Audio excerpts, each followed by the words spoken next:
Hello, I'm Rusty Nopes, and I'm a certified addiction recovery coach as well as a certified abuse recovery coach. And I help successful, driven Christian men from crummy childhoods who are addicted to electric sex and other unwanted sexual behaviors achieve purity is the new sexy by helping them heal from the trauma and wounds that are driving them to act out in the first place. And this is my beautiful wife, Amy Jo. Hi, I'm Amy, and I help the betrayed spouse. I coach women that are dealing with trauma from either having a spouse with porn addiction or sexual addiction. And I also have an LCDCI in the state of Texas. I can help you with chemical dependency. If that's a lot of times that goes hand in hand with other addictions. So Co-occurring disorders and all that kind of fun stuff. Kind of things. So yeah. And this is another episode, Purity is the New Sexy, where we talk about electric sex and other unwanted sexual behaviors, as well as how to heal and navigate through the recovery process. And today's topic is about intimacy. And what it is and what it isn't, and Right. sometimes the confusion and all that fun stuff. Yeah. Because I was confused about it for a long time. I thought, well, the fun part, the sex stuff, is part of intimacy. Yeah, but it's just a tiny piece. yeah, so I was in the dark on that for a long time, and it caused problems. And we don't want you to have those problems. We don't want you to have any of the problems that we had. But if you're in addiction, if you've got this thing like I did for like 30 years, it's wrecking you. You're bludgeoning your poor wife. She is hurting. And we don't want that to happen for you guys. We've come through it. It's been a long uphill battle, but it's been worth every minute. And we've got still, more work to do and more growing to do and more intimacy to achieve. But we're at a point now where it's just like getting better and better and better. So Right. hopefully you will glean from our mistakes, my mistakes, and also how we've learned to heal and grow through this process. So, what is intimacy?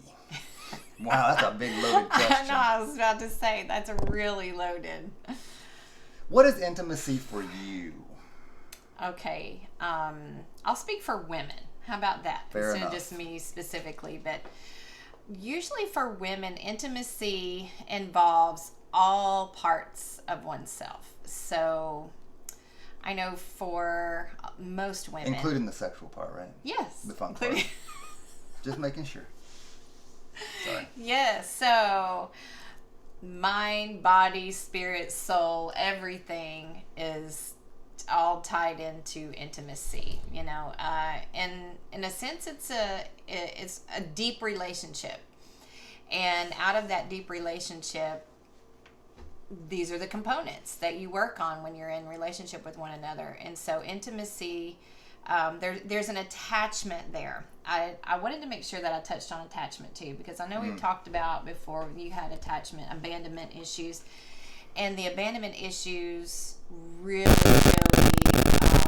are bothersome and traumatic for somebody with sexual addiction, because they're probably struggling with attachment issues. They've not attached properly either to a parent or, early on, as children, we're supposed to attach. I know there's the hormones, oxytocin is released when a mother is nursing her child, when she has a child, and that's when that hormone is released. It's a bonding hormone. And The it's other also time released when there's released. skin to skin. Yes.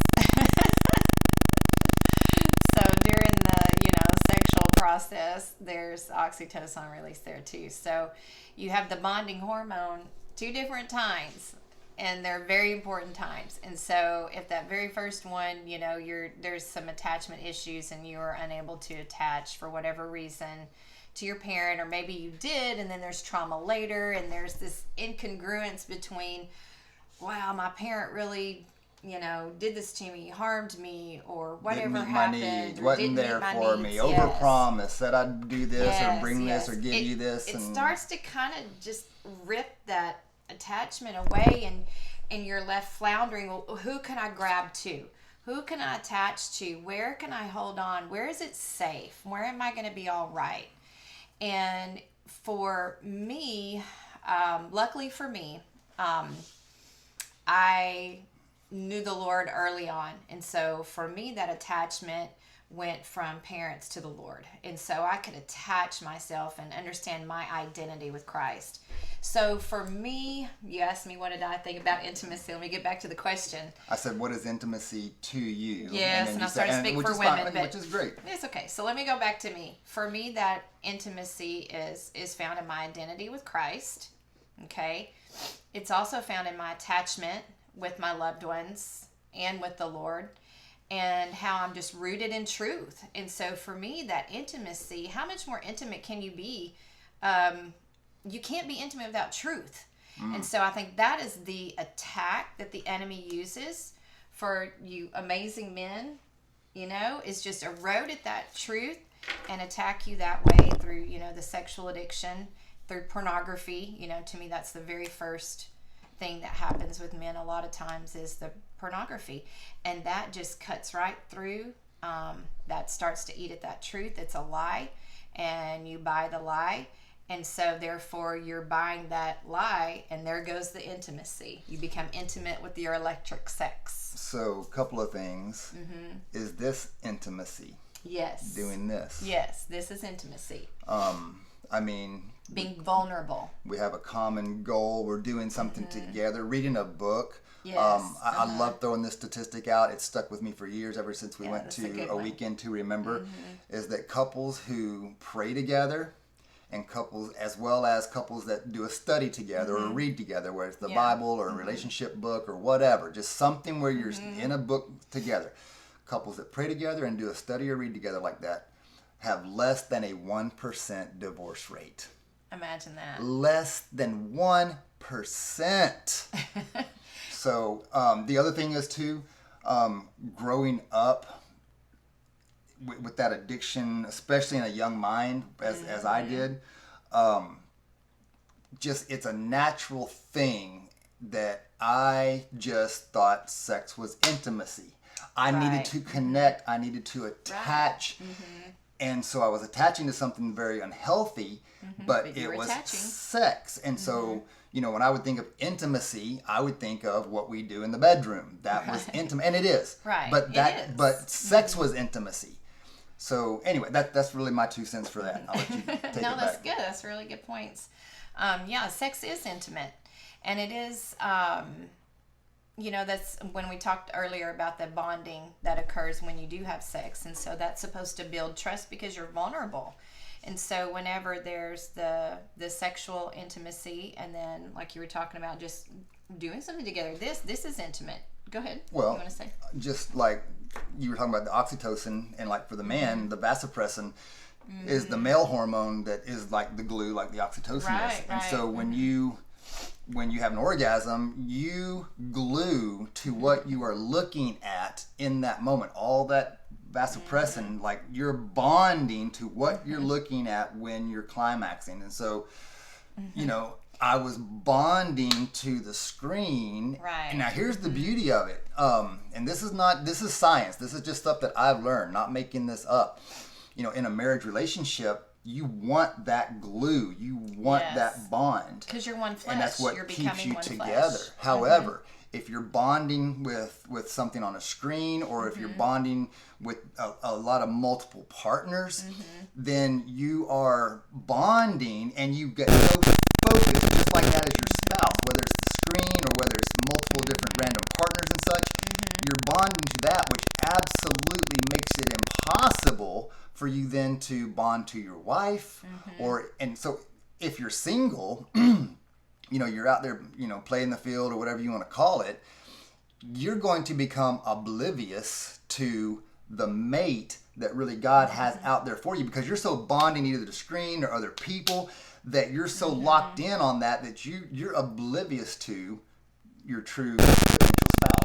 And it's even more damaging when you already are married, because I'm bonding, and we can still have sex, and of course, but I can tell you from personal experience, there were many, many times that I could not look at you during climax. I just would have a problem with that because I'm so used to bonding elsewhere. You know what I mean? Yeah. It gets just your mind just gets totally warped and wired the wrong way. But there's a way out. There's a way out. Yeah. Hey, you said that same thing. And that's the other thing that happens too when you end up finding intimacy again. You go back to your one flesh, and I think that's the important part that God talks about. We are one flesh. You're supposed to leave your mother, your father, you become a one flesh with one another. And that's part of it. That's what God designed. That's why we need to stay and line up in that way. That's not that he didn't want us to have fun. He knew how he designed us, and he designed us a certain way, and that's why. And it's much more fulfilling, and it's much better for us in our minds and our hearts to bond with our spouse and just one person. Couple of things. The argument is made. I've heard people say the stupidest things, like, when I get married, I want to be good in bed, so I need to have a lot of practice. Well, you know what? You know how you're going to learn? Like, if that's your philosophy, you're a retard, because you're going to be learning with this person. Then your next person, well, they're going to be a little different. There's some similarities, but they're going to be different. Right. The next person is going to be different. The next person is going to be different. So you're learning some things, but then you get with your mate. Some of those things might work, some might not. You're going to have to relearn anyway.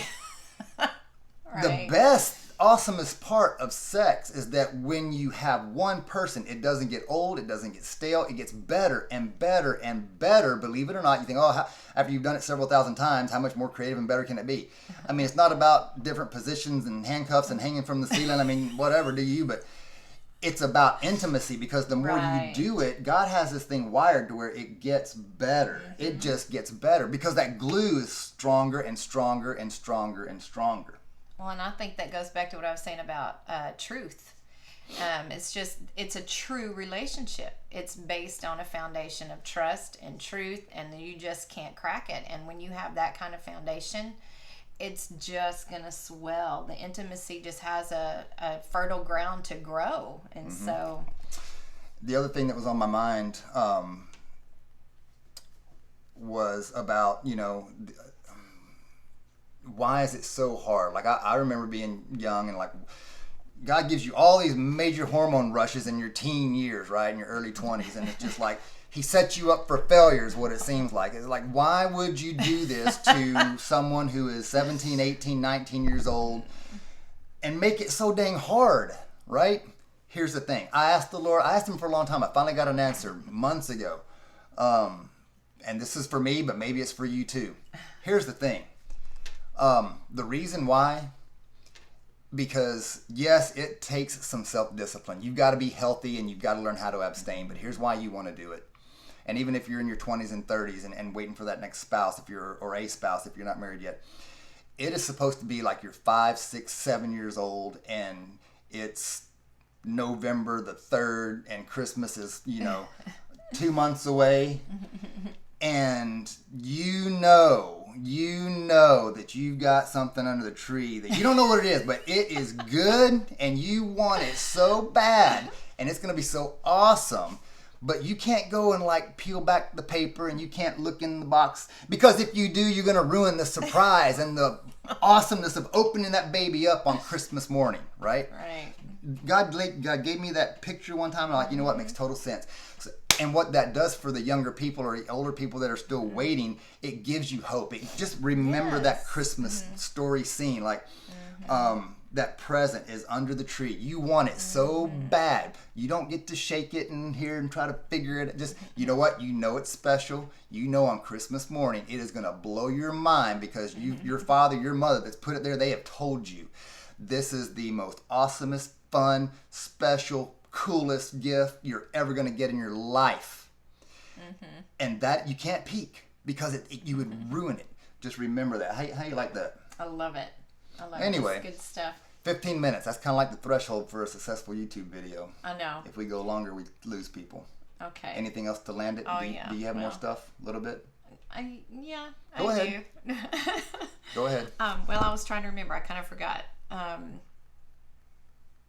That's it, I guess. Maybe we should just land it then. Fair enough. So, here's the thing. If we're talking to you, obviously we're talking to you. If you're listening, and if something in your heart, you do remember? I remember. if something in your heart is telling you, hey, I need some help, I don't know where to go, but I know I need some help. That is why after I got out of addiction, I went back into education and got educated so that I can help other guys. And I got certified as a coach, and that's what I specialize in. So you need to reach out to me and book a virtual coffee call is what I call it. Just it's harmless, it's free, it's just a chat, okay? And if something happens out of that, fantastic. If nothing happens out of that, I promise you, during that 1 hour little coffee call, I'm going to drop so much knowledge and so much value on you that you can walk away from that alone and have a whole bunch of tools in your tool belt to start getting healthy and helping your wife. But if I'm talking to you and you know that it's you, that you need to get some help, hit the link in the description. It's got my Calendly link on it, and you can book a virtual coffee call with me. And what was it that you were going to say to... I just wanted to talk, what I had in my head was wanting to talk more about, a lot of times men will be upset because there's withholding in a relationship. Oh, man. And that's kind of a part of that intimacy thing too. But I just want to drop this one nugget, and maybe we'll just pony off this and do the next video about more in depth about it. But let me just say, ladies, don't withhold from your man unless you are in at a certain point in your recovery and you have a therapist, and that is your plan right now, because there's been a disclosure and you need to be away from each other right now. There is a rebuilding stage. And so I get that. I don't feel like pressure, like, oh man, I don't want to have sex with this man because all I can see is what he's done to me. So I'm not talking about that part, okay? I'm talking about when you're in this active healing phase of when it's time to rebuild with your man. You can start to develop this thing. I think Doug Weiss termed it as intimacy anorexia. And you can develop this, and it can be more harmful to your relationship. And same thing for men. You know, I know with you, I always want you to share with me, because sharing with me is a vulnerable thing, and that vulnerability to me builds intimacy, because I know you're willing to be vulnerable with me. So you know, so if you know, when you would be upset with me and you would withhold, but not necessarily because you're withholding, it's just you were finding it difficult to be intimate because we might be off. And so there's just that whole topic of withholding, and maybe that's a whole other topic. It is. It's deep, but it has to do with intimacy. So I just kind of wanted to drop that nugget. Yeah, and I can totally, you know, for me, you know, you might say something like flirtatious, and kind of like, I would consider it like a promise, like we're gonna hook up later. Expectations. And you know, you might say, oh, you're looking fine or something, you're looking sexy, and I'd be like, yeah, of course I am. No, I'm kidding.